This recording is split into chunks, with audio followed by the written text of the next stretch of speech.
In today's lesson, we're going to set up a complete trading journal. I'm going to tell you what I do after 8 years trading, how I journal my trades, and build it up with you as we go. I had 3 requirements when I build a trade journal. Number 1, simple to use. Number 2, optimize for finding my trading challenges so that I can find what I'm doing wrong right now. And then just no extra fluff. I've been trying TradeViz, TraderSync, TradeSella, and all these trade journals. They're just very, very confusing for me. So I like to keep it simple. I like to have the things that I need and nothing else. So I remove most of the things when I do the trade journaling. And then I want all of this from my simple trading journal to go into a very simple weekly reflection. So that is what I try to optimize my trading journal. I use Edgewonk. If you want my code, feel free to use it. And if not, don't. But this is what I'm going to use, and I'm going to set up everything from nothing. You can see this is a very clean journal. I just want to show you everything and at the same time tell you why I'm doing certain things. So first of all, I want to go to trade comments. And this is where I think Edgewonk is just the best. Because here you can see followed rules or broke rules. You just want to delete all of these right here. And then you want to have entries. So a negative entry comment, which will be too early entry or too late entry. That's also a negative. And what's really cool about this is that your entry comments, your trade management, and your exit comments are going to be tracked on something called the tilt meter. And while you're analyzing your trades, let's go on another one. You can actually track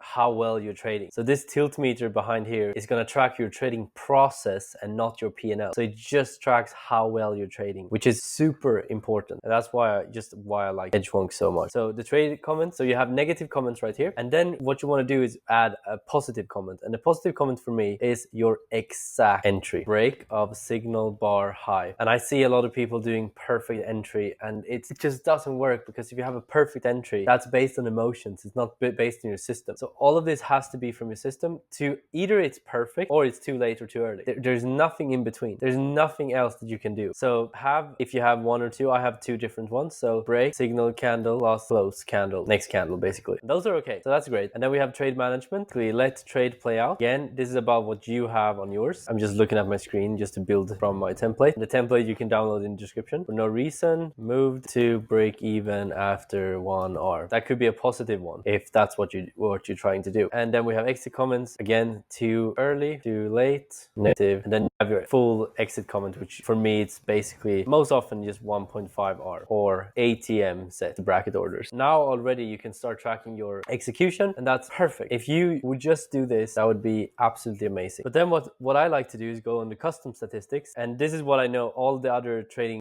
tools that you have the custom statistics, and sometimes they don't have the trade comments, because this is just for tracking your process instead of your P&L, which is very helpful. But what I like to do here is trade rating. And trade rating is probably the most important one that you can have. So you have A+ trades, you have A trades, B trade, but traded it like A. And that means it was a bad trade, but you traded it like an A trade. So you traded it too big size. Or A trade, but traded it like B, which means it was a good trade, but you didn't have enough confidence. So you traded it with half size or small size on it. So that's not good either. And then what I like to do also is have one, it's like not 100% sure. And then also shit trade, really bad trade. And what I do like to do is as soon as we have something like this, I like to post a screenshot. So on anything that is not just like a normal trade, you want to post a screenshot. And the reason why we do this is because those are the ones that are important for your reflections. Because this one means this was a super good trade, the A+ rated, really good trade. I want to keep those in mind so I know how to trade them. The one when you had too much confidence, when you have no confidence, and when you don't even understand what kind of trade it is or why you took a really bad trade. Here you can catch a lot of trading demons. You can catch a lot of trading challenges. Like if you can fix this, it's going to help you trading a lot. And then what I like to do, so we have the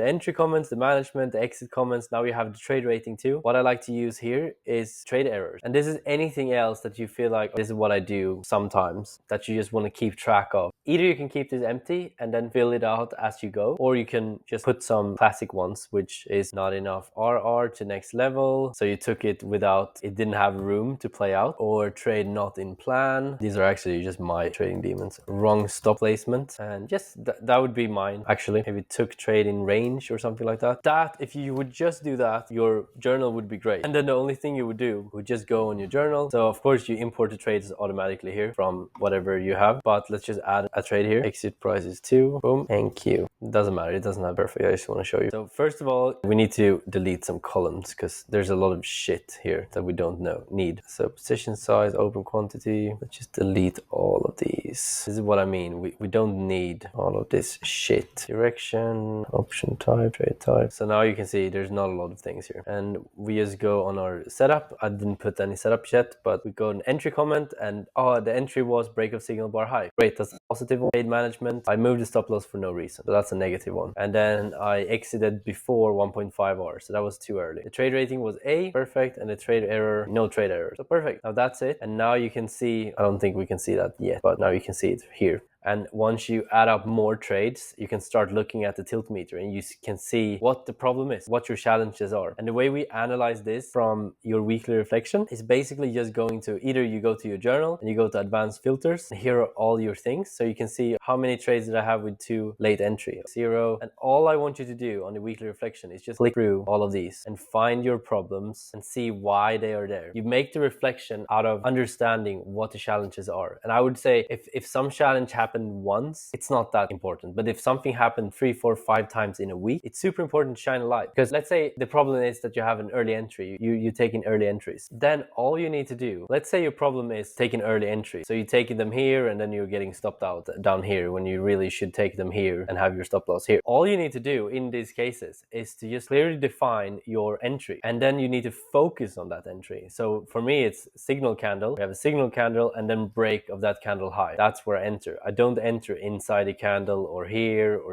I enter after candle break high. And if you just focus on that, I promise you that those trading demons are going to really fast go. But that's why we have the journal, is to shine a light on all your trading problems and all your challenges so you can get better every week and get better just every month. What you can also do with your trading journal is to add things that you have from your back test. So example, that could be realistic TPs. So maybe you are trading your base hits now, 1.5 for example, but you want to add longer now. So maybe you want to start running them. So now you can start tracking realistic TPs in your trading journal. So what could be a realistic TP? And that could be 2R, 3R, 4R, whatever. So you can start adding things from your back test and continue to forward test that forever and always be knowing what's happening. So one thing that I like to do is just track the trade of the day and if I can plan the trade or not. Those are really good to do. And then if you want to go to a little bit more advanced, then you want to go to mindset before trade. And of course, you need a little bit of awareness for this. And I would say also start recording your sessions. It's just a feeling. Did I have a really calm and collected mindset? Yes, A. Was it so, but I could still execute? B. And then if I feel like that trade triggered me to tilt, that's C trigger. And C is just like, I have absolutely no self-control at all. Mindset during. And this is where we can start understanding is, am I getting triggered before? Am I getting triggered by something in the market? Am I getting triggered by something I'm doing? And this is also why it's advanced, is because you need to start recording yourself. And as soon as you have some bad mindset, like a B mindset, C mindset